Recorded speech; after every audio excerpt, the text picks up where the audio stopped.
Hi there, artists. So I'm going to briefly show you how you are going to color your paper mache masks.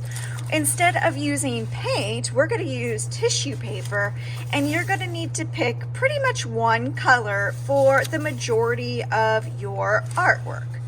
I'm not going to worry about some of the details like the eyes or any add-ons that are going to be glued. So what you're going to need is you're going to need a decent size paintbrush that you'll have to wash really well. You might even want to rinse it out to make sure there's no leftover paint from somebody else that might not have washed it well. The paper mache paste, and then we will get a painter's towel. And you're going to select your color. When you select your color, it will most likely be in a bag, and I'll show you where those are. You're going to take a pinch, not all of it. Then you are going to put it into a container. Don't just take it back to your table, because then pieces flutter everywhere. And believe it or not, this isn't super fun to cut each of these pieces. So take a container, put it in the container, and when you are done or switching colors or whatever, then you take it back to where the bag lives, because the bag does not live at your table. The bag lives somewhere else. You'll dump it back in there, and bada boom, bada bing. Okay, so to get it started, my recommendation is to put just a little bit of glue or paste or whatever kind of in the area that you're going to be working. That's it, nothing fancy. And then you're going to take a piece of tissue paper. Did you see how I just used my paintbrush and tapped it and it stuck? It doesn't always stick, but sometimes it does.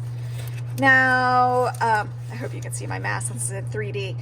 When you are sticking it on, the neat thing about tissue paper is it's so thin that you can put the glue on top instead of on the bottom, and it will sink through the tissue paper and it will glue to your piece.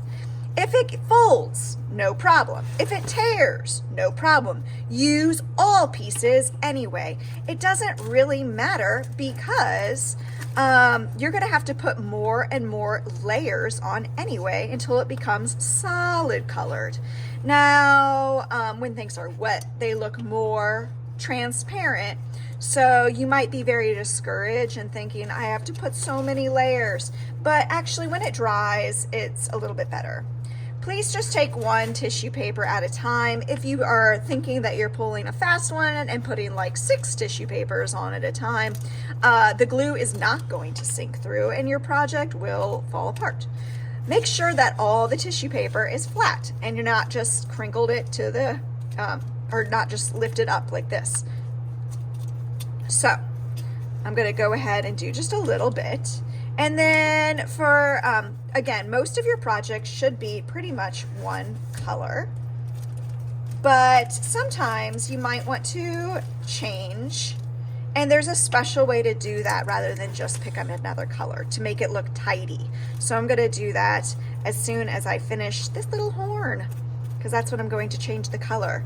So again, it's going to be crinkled, and please don't be frustrated with that. It's going to tear. It's tissue paper. It's not, you know, it's not the sturdiest stuff you've ever worked with. Okay, so if you would like to change a color, and again, most of your skin, fur, whatever, should be one color, then this is how you're going to do it. I'm going to take this tissue paper away, you get a different tissue paper, and instead of just laying it on there, you want to be really precise, and you want to have a folded edge, okay? So that nice folded edge matters because it's going to make the difference between having your project look and having your project look pretty great.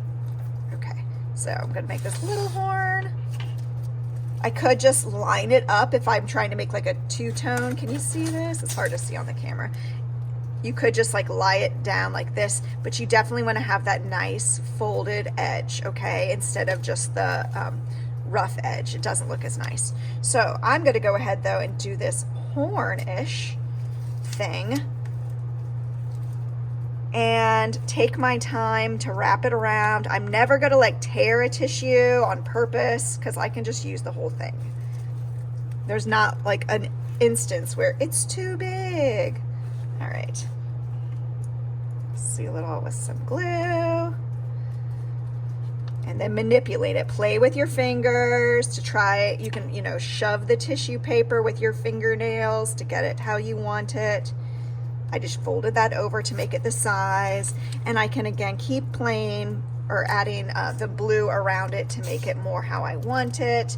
Or I can even make like a false pointier tip. Okay, so that's how to add a second color if you need to.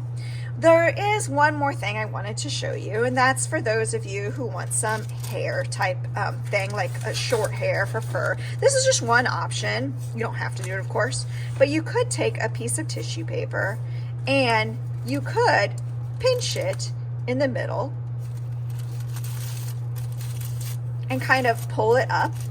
And then with this, I can put some glue on it. I can even just dip it. There's no need for my fingers to get really messy.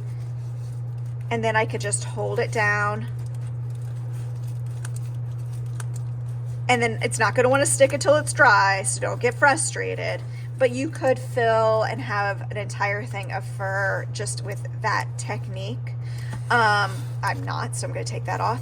But so those are the two things you're going to start with today, is just covering the base, changing the color if you need to, thinking about all the details that you might want to add, taking your time. And again, I will give further demonstrations about how my recommendations to add eyes and other like fun tidbits. All right, happy arting today.